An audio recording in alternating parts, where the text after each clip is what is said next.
अक्षय तृतीया वैशाख शुद्ध तृतीया हा 3.5 मुहूर्तापैकी एक अत्यंत शुभ दिवस आहे, ज्या दिवशी केलेले ध्यान, पूजा आणि शुभकार्य कधीही नष्ट न होणारे फल देते. या दिवशी भगवान परशुराम अवतार, देवी अन्नपूर्णा जयंती साजरी केली जाते.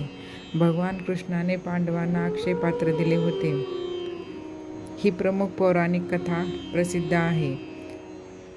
अक्षय तृतीया,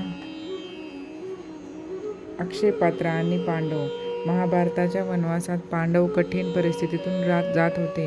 युधिष्ठिरांची चिंता पाहून भगवान श्रीकृष्णाने त्यांना अक्षय तृतीयेच्या दिवशी सूर्याची पूजा करण्यास सांगितले. सूर्याने प्रसन्न होऊन पांडवांना एक अक्षय पात्र दिले. या पात्रांचे वैशिष्ट्य असे होते की जोपर्यंत द्रौपदी जेवण करत नाही तोपर्यंत त्या पात्रातून अन्नाचा कधीही न संपणारा पुरवठा होत असे. या पवित्र दिवशी केलेल्या अन्नाच्या दानामुळे पांडवांचे संकट दूर झाले व घरोघरी देवी लक्ष्मीसह अन्नपूर्णेचा वास असतो.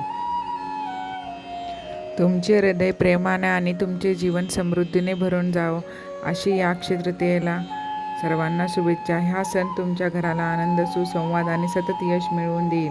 हा दिवस कृतज्ञता, भक्ती आणि परिपूर्ण भविष्यासाठी आकांक्षासह साजरा करावा.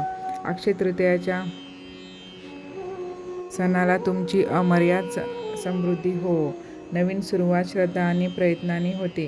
ही अक्षय तृतीया अनंत यशाचे दरवाजे उघडते. खरी संपत्ती दया, शहाणपण आणि श्रद्धेने जगायला शिकवते व प्रगती, यश आणि विपुल धनाने भरलेल्या समृद्ध मनाने व नवीन संधी निरंतर यश घेऊन येत असते.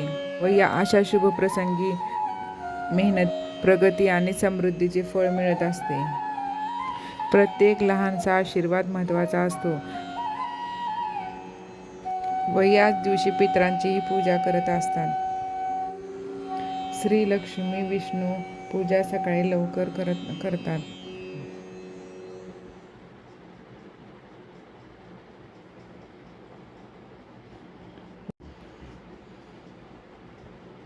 गोदानही करतात.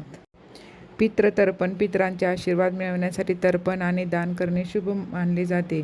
नवीन कार्याची सुरुवातही करतात. नवीन व्यवसाय, घर, गाडी किंवा कोणत्याही शुभकार्याची सुरुवात या दिवशी करतात.